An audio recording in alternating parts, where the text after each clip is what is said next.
Muy bien, alumnos. Hoy día vamos a hablar sobre lo que es la enfermedad inflamatoria pélvica.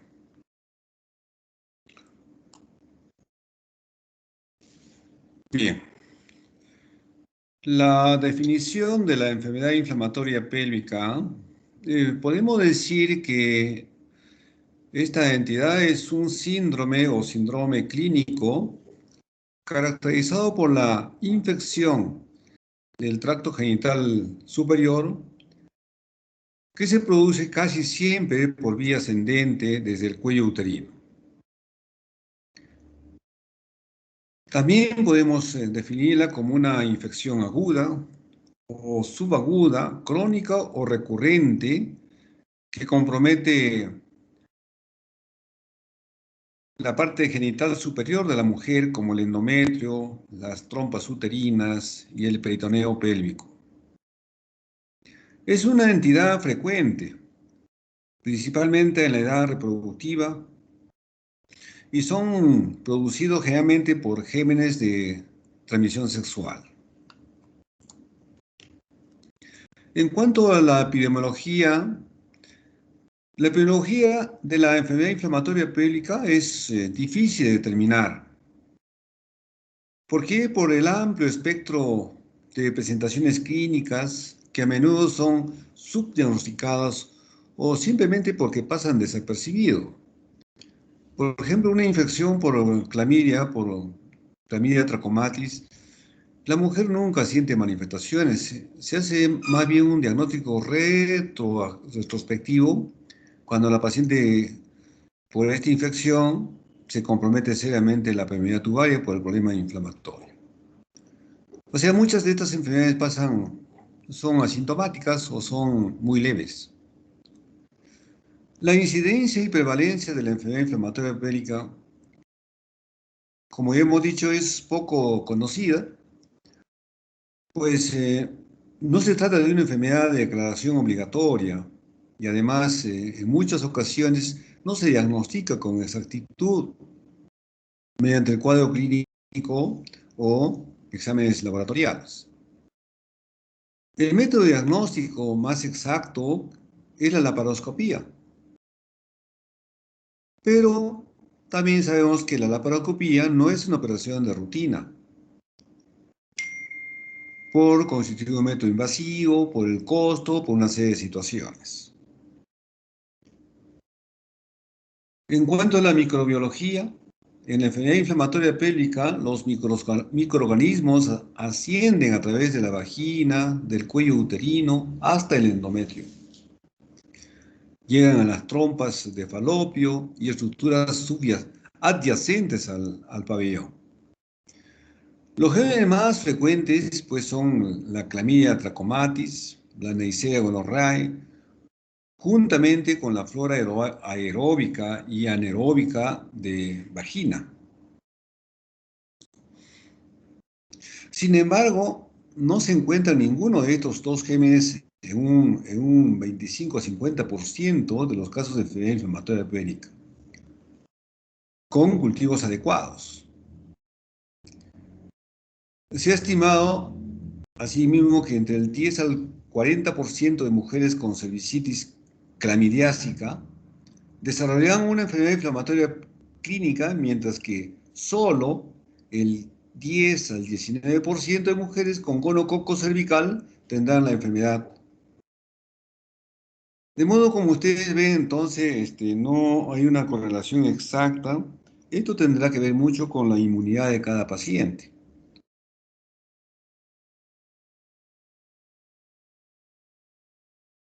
Entonces, un gran número de especies. Entonces, en cuanto a la microbiología, se incluye anaerobios. Dentro de estos podemos, lo más resaltante está la Gardnerella vaginalis, el Mycoplasma, el Ureoplasma. Y también gérmenes facultativos. Dentro de estos está la Escherichia coli, el Streptococo, el Estafilococo. Y también hay bacterias anaerobias. Dentro de estos está el Probotella species, el especie de Streptococcus, mobilurcos, otras especies, etc. Se han aislado en el tracto genital superior de mujeres con enfermedad inflamatoria pélvica, pero su papel como patógeno en la enfermedad inflamatoria pélvica no está totalmente establecido. Asimismo, se ha asociado también al Mycoplasma hominis, a la enfermedad inflamatoria pélvica, porque se ha aislado en el cérvix, en el cuello uterino, pero no se consigue detectar habitualmente en las trompas y se ha sugerido que podría ascender a través de los linfáticos del ligamento ancho.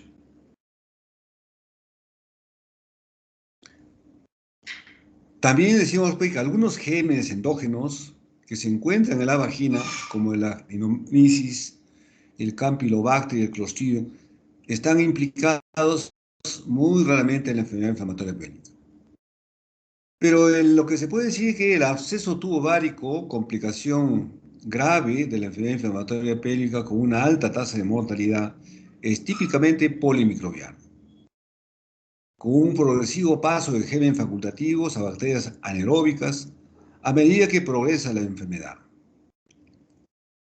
Entonces también se debe tener en cuenta que al menos entre un 20 al 30% de pacientes con enfermedad inflamatoria pélvica clínicamente diagnosticada y cambios tubáricos inflamatorios en la laparoscopía no muestran crecimiento bacteriano alguno en los cultivos realizados, muestras tomadas por esta situación, por esta operación. Ahora veamos los factores de riesgo, son muy conocidos también por ustedes, son mujeres que están expuestas pues son con múltiples parejas sexuales o pareja sintomática. Precocidad en inicio de las relaciones sexuales, no uso del preservativo u otro método de barrera, infección de pareja por gonococo y clamidia. La edad también es un factor de riesgo, mujeres menos de 25 años. El antecedente de haber presentado o sufrido un episodio de enfermedad inflamatoria pélvica previa constituye un factor de riesgo. Usuarios del dispositivo intrauterino solo están en periodo de riesgo las 3 semanas post-inserción inmediata. Es posible que se pueda conseguir con algún tipo de infección durante la inserción del dispositivo intrauterino. Entonces, como factor de riesgo, solamente consideramos que válido los 3 primeros meses después de la inserción. ¿Cuál es la clínica? Entonces, la condición clínica frecuente de enfermedad inflamatoria pélvica es una paciente con dolor. El dolor es característico, dolor pélvico, y hay una escasa afectación del estado general. Son pacientes que al menos su estado general es bueno, no está deteriorado, pero sí cursan con dolorcito que se exacerba con el esfuerzo, en el momento de las relaciones sexuales, etcétera. Dependerá también del grado de infección para que manifieste sus molestias. Solo un pequeño porcentaje de pacientes presentan formas peritoneales graves, como también el absceso tubovario. La infección del tracto genital inferior que precede al cuadro clínico puede pasar inadvertido o causar solo ligeras molestias genitourinarias, por eso que pasan desapercibidos y no reciben tratamiento y se complican con una enfermedad inflamatoria pélvica. La inflamación del cuello uterino suele ser asintomática o producir leucorrea, son pocas, quizá una gonocosia sí da una leucorrea, una secreción purulenta característica a través del cérvix, pero hay otras enfermedades que también colonizan a nivel del cuello uterino, no se manifiesta con esta sintomatología. Ahora veamos la clínica. La clínica vamos a ver el dolor pélvico característico de la enfermedad inflamatoria pélvica, la leucorrea, la fiebre y el sangrado. La aparición de dolor pélvico es el primer síntoma indicativo de infección ascendente y luego localizarse en el abdomen inferior, gastrio o con tensión bilateral a ambas fosas ilíacas. De instauración puede ser subaguda, persistente y poco intenso. La infección por clamidia trachomatis suele ser más indolente, clínicamente menos florida que la gonocosia, pero con un mayor grado de lesión residual a nivel tubario. O sea, es una enfermedad silente. La leucorrea se presenta aproximadamente en la mitad de los casos, a menudo precedido a la clínica de la enfermedad inflamatoria pélvica aguda. Como primera manifestación de una cervicitis y de la dispareunia pueden aparecer dentro de este contexto. Clínicamente existen fiebre en el 50% de casos, a menudo en forma de febrículas que se incrementa conforme pasa el tiempo, a veces después de un coito o tras de una exploración ginecológica, siendo más frecuente en las formas graves. En tanto que el sangrado es irregular, aparece asimismo con mayor frecuencia en los casos de infección por clamidia. Ante la aparición de novo, de metrorragias o en una mujer joven sexualmente activa, no usuaria de anticoncepción hormonal, debemos descartar infección genital como una endometritis, especialmente si coexiste con otros síntomas indolentes geniturinarios, como sea urgencia miccional, por ejemplo.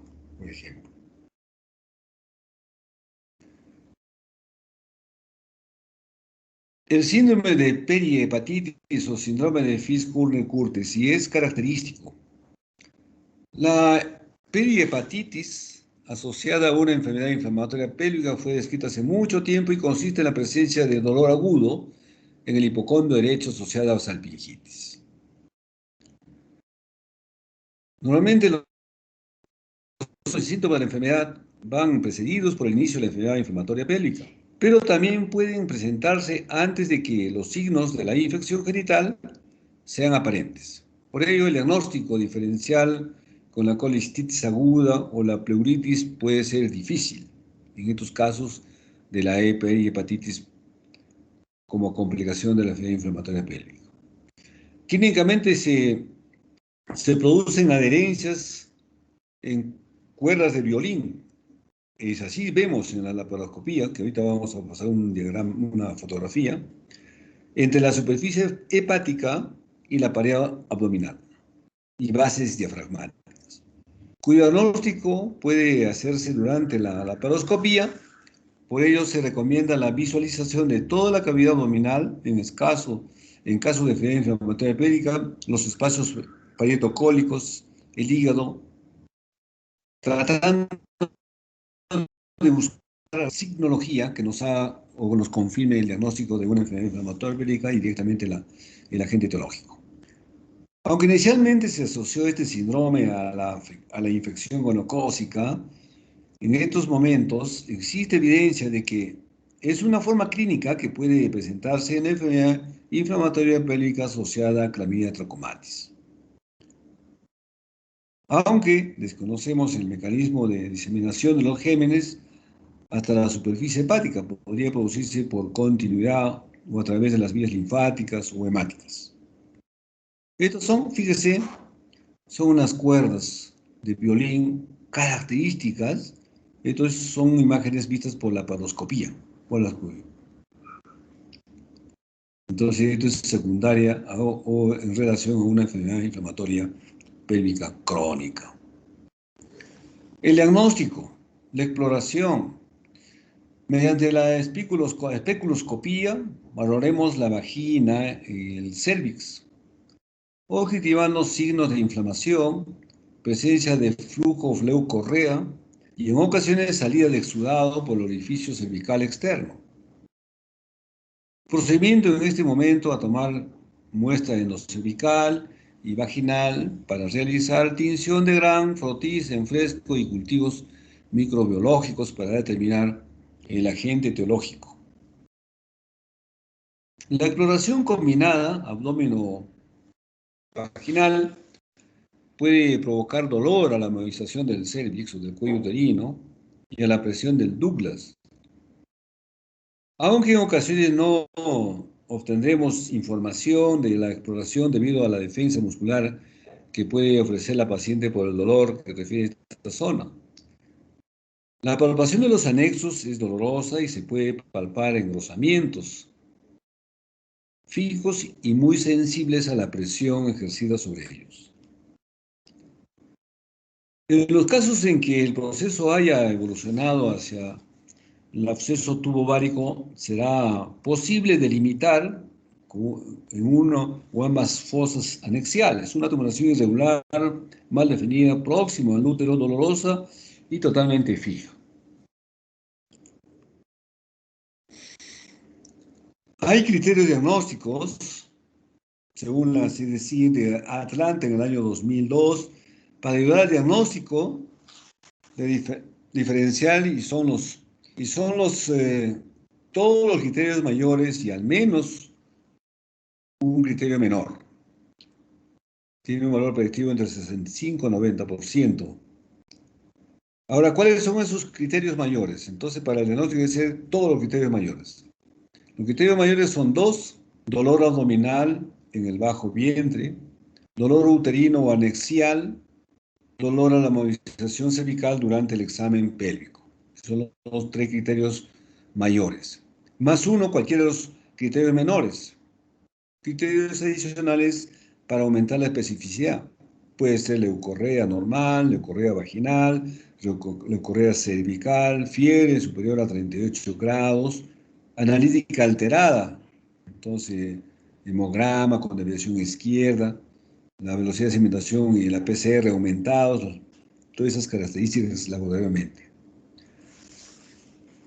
Evidencia de laboratorio de Neisseria gonorrhoeae o de Clamidia trachomatis en el cuello uterino.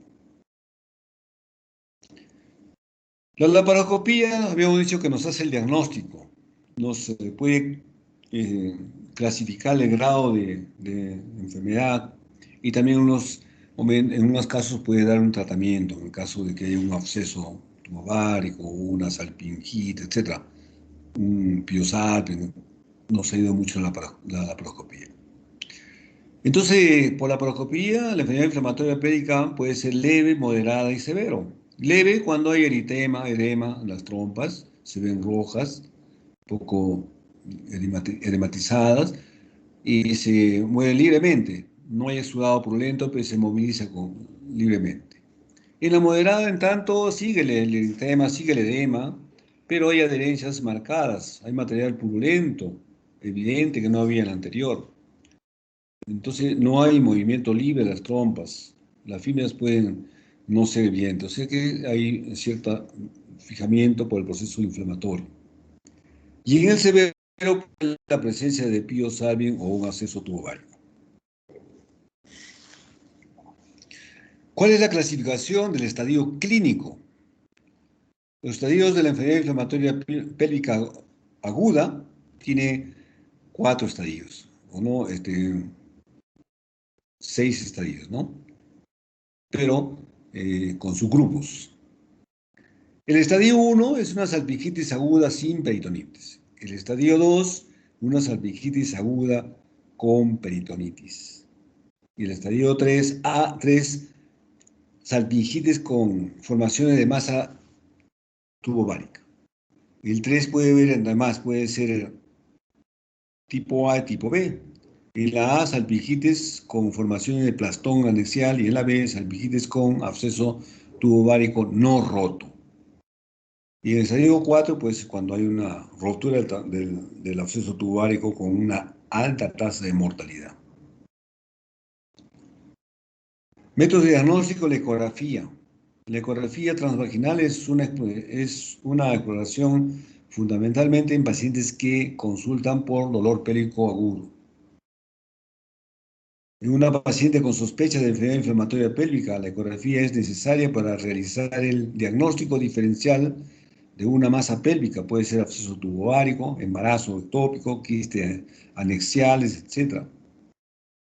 Y para valorar anomalías como la existencia de líquido libre en el Douglas, pudiendo detectar anomalías hasta un 70% de los casos, y también nos ayudaría para tomar una conducta. En los casos de enfermedad inflamatoria leve, la ecografía suele ser normal, obviamente, Y en estadios más avanzados se puede observar engrosamientos anexiales, dilataciones tubáricas, exudados, peritoneal y absceso tubopélvicos con una seguridad diagnóstica, aunque para algunos autores estos hallazgos no son tan específicos. Ve acá toda una masa anexial donde hay un conglomerado, tabiques gruesos que indican un proceso inflamatorio. En la histerosalpingografía hay un hidrosalping, un relleno de toda la trompa que no, con una obstrucción distal. Anomalías y pruebas complementarias. En el hemograma podemos encontrar leucocitosis superior a 10.000 milímetros cúbicos en más del 50% de casos y puede detectarse un aumento de las velocidades de sedimentación y de proteína C reactiva en un más del 70% de pacientes con EPI. El aumento de proteína C puede además ser de utilidad para valorar el grado de severidad de la enfermedad. En el frotis vaginal, la presencia de leucocitos no tiene valor diagnóstico, pero su ausencia es un dato importante, ya que un frotis vaginal con flora normal nos excluye con alta posibilidad un cuadro de enfermedad inflamatoria pélvica de inicio reciente. El hemocultivo en casos sospecha de sepsis, cultivo endocervicales y vaginales desde gestación, desde descartar alguna gestación que también puede ver, nos ayudarían a precisar el diagnóstico. Ahora, estos pacientes, ¿cuáles son los criterios para hospitalizarlas? Pacientes con absceso tubovárico, para observación directa o que se sospeche, puedan precisar tratamiento quirúrgico. La observación deberá ser al menos durante 24 horas, después de las cuales la paciente puede continuar su tratamiento en su domicilio. Cuando también hay dudas razonables sobre la existencia de abdomen agudo, apendicitis, embarazo extrauterino, etc., cuya existencia no ha podido ser totalmente excluida. En caso también debe hospitalizarse en caso de que embarazo o no, o pacientes adolescentes. En caso de que hay un fracaso de tratamiento empírico, pero demostrando por la ausencia de mejoría clínica en 48 horas aproximadamente. O haya un empeoramiento clínico progresivo de la paciente, fiebre alta, náuseas, vómitos, aumento de dolor, etc. Debe ser hospitalizada la paciente. La paciente no es capaz de seguir un tratamiento ambulatorio o presencia, signo de intolerancia del mismo, o sea, no puede tolerar los medicamentos, entonces hay que hospitalizar. Pacientes inmunodeprimidos, otras. El criterio, en ausencia de los anteriores criterios, queda a juicio del médico la gravedad de los pacientes para justificar el ingreso o su hospitalización. Tratamiento antibiótico, tratamiento de la EPI tiene como primer objetivo la erradicación de los gérmenes causantes de la infección mediante una correcta cobertura antibiótica. Este tratamiento debe tener en cuenta la etiología polimicrobiana de la enfermedad con implicancia de la Neisseria, de clamidia, cocos positivos, gran negativos, gérmenes aeróbicos, etc. El tratamiento debe iniciarse tan pronto como se haya realizado el diagnóstico de presunción y practicadas las exploraciones indispensables, ya que la prevención de secuelas a largo plazo se ha asociado directamente con la inmediata administración antibiótica apropiada. En conclusión, este tratamiento debe ser empírico, de amplio espectro, precoz y ha de tener en cuenta la biodisponibilidad, el costo y susceptibilidad antimicrobiana. En cuanto al tratamiento ambulatorio, la paciente deberá permanecer en reposo y ser valorada nuevamente a las 48 o 72 horas desde el inicio del tratamiento, procediendo a su ingreso si no existe mejoría clínica. ¿Qué indicamos? Puede ser ceftriaxona 250 miligramos intramuscular como dosis única O puede ser doxiciclina 100 miligramos cada 12 horas por vía oral por 7 días. O valorar, añadir el metronidazol si hay sospecha de historia personal de instrumentación ginecológica en días previos. O en el caso que se sospeche un absceso pélvico tubo ovárico, entonces que no precise el ingreso hospitalario. 500 miligramos cada 12 horas por vía oral, todo por 14 días. Si es alérgica a penicilina y derivados, podemos usar levofloxacino de 500 miligramos cada día, por vía oral metronidazol 500 cada 12, todo por 2 semanas. Una vez que la paciente esté hospitalizada, el tratamiento es por vía parenteral, cefositima 2 gramos intravenoso cada 6 horas, doxiciclina 100 miligramos cada 12, vía oral. Mantener la pauta hasta 24 a 48 horas de la mejoría clínica. Pasar luego posteriormente a vía oral, doxiciclina 100 cada 12, metronidazol 500 cada 12, todo por 2 semanas.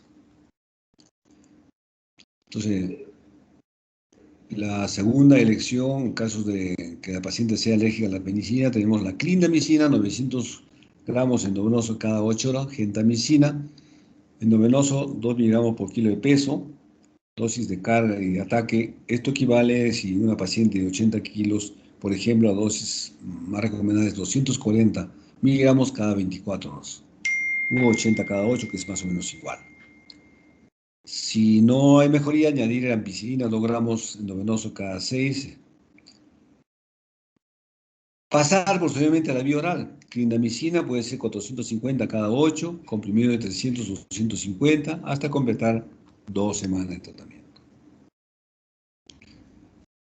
En los casos de duda diagnóstica se efectúa la paroscopía inicialmente y al confirmarse la enfermedad inflamatoria pélvica realizamos los procedimientos referidos. No olvidar si se puede tomar muestras para cultivo. Cuando se efectúa tratamiento antibiótico inicial y se produce fallo de tratamiento después de 48 a 72 horas, recomendamos endoscopía quirúrgica. El fallo es el tratamiento médico que define por persistencia de la fiebre, persistencia de la leucocitosis, aumentar el tamaño del absceso tubo ovárico y sospecha de una rotura del absceso. Se produce el fallo, según este autor, de respuesta totalmente antimicrobiana en el 30-40% de los casos con absceso tubo ovárico. Secuelas, sí hay secuelas. Las secuelas de la enfermedad inflamatoria pélvica, el primer paso es, la más frecuente, es el compromiso de la fertilidad. Otro es el dolor pélvico crónico. Otro es el hidrosalping. Otro es la metorragia. Otro es el embarazo ectópico. Y otros son el absceso tubo ovárico. Esta es la secuencia. Entonces, la enfermedad inflamatoria pélvica, el diagnóstico debe ser temprano. Entonces, buscar las posibles causas, darle un tratamiento adecuado. Puede haber una curación completa. Si el tratamiento es inadecuado, entonces no solo desarrollo de enfermedad, produciendo movilidad agudas, que puede complicarse. Por otro lado, se debe hacer prevención. Conociendo los factores de riesgo de esta enfermedad, podemos hacer prevención desde la educación o algunas medidas preventivas. Entonces, evitar los factores de riesgo para que no desarrolle la enfermedad. La prevención la misma, prevención primaria, secundaria y terciaria. La prevención primaria es evitar la exposición a la adquisición de infección después de la exposición. Y secundaria, la detección, tratamiento paciente y compañero sexual. Y la terciaria, prevención, las secuelas, disfunción u obstrucción, problemas de infertilidad. Muy bien, alumnos, eso quería también el resumen de esta clase teórica.